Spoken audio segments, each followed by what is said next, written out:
अगदी साधंसुधं मनाला भिडणारं फोडणीचं वरण. गरम गरम वाफाळता भात, त्यावर तुपाची धार आणि खमंग फोडणी घातलेलं वरण म्हणजे निव्वळ सुखच आहे.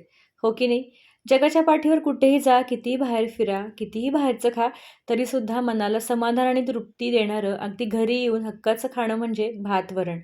तुम्हीही रिलेट कराल. अगदी लहानांपासून वयस्कर मंडळींपर्यंत साधं, सोपं आणि पचायला हलकं पण तितकंच पोटभरीचं समाधान देणारं हे अन्न आहे. तर रोजच्या जेवणाला पूर्णत्व देणारं हे फोडणीचं वरण बघूयात कसं करायचं ते. यासाठी तेलामध्ये जिरे, मोहरी, कढीपत्ता, हिरव्या मिरच्या, लसणाची फोडणी द्यायची आहे. ही फोडणी मात्र खमंग बसली पाहिजे. छान मोहरी तडतडली गेली पाहिजे, लसूण छान परतला गेला पाहिजे, तरच आपलं वरण छान होतं. याच्यामध्ये हळद घालून घ्यायची आहे. थोडीशी परतल्यानंतर आपण याच्यामध्ये थोडंसं पाणी घालून घेणार आहे. पाणी गरम होऊ द्यायचं आहे किंवा डायरेक्ट गरम पाणी तुम्ही नंतरही घातलं तरीसुद्धा चालेल. पहिल्यांदाच पाणी घातल्यामुळे वेळ वाचतो. आता ह्याच्यामध्ये घोटलेली डाळ घालून घ्यायची आहे. मस्तपैकी डाळ उकळू द्यायची आहे. याच्यामध्ये गोडा मसाला घालून घ्यायचा आहे.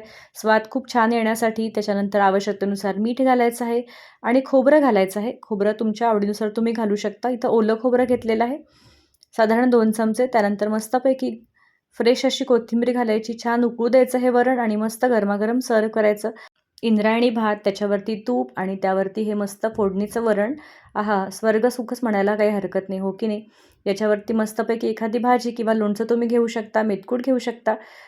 तर तुम्हीही बनवून बघा अशा पद्धतीचं फोडणीचं वरण. धन्यवाद.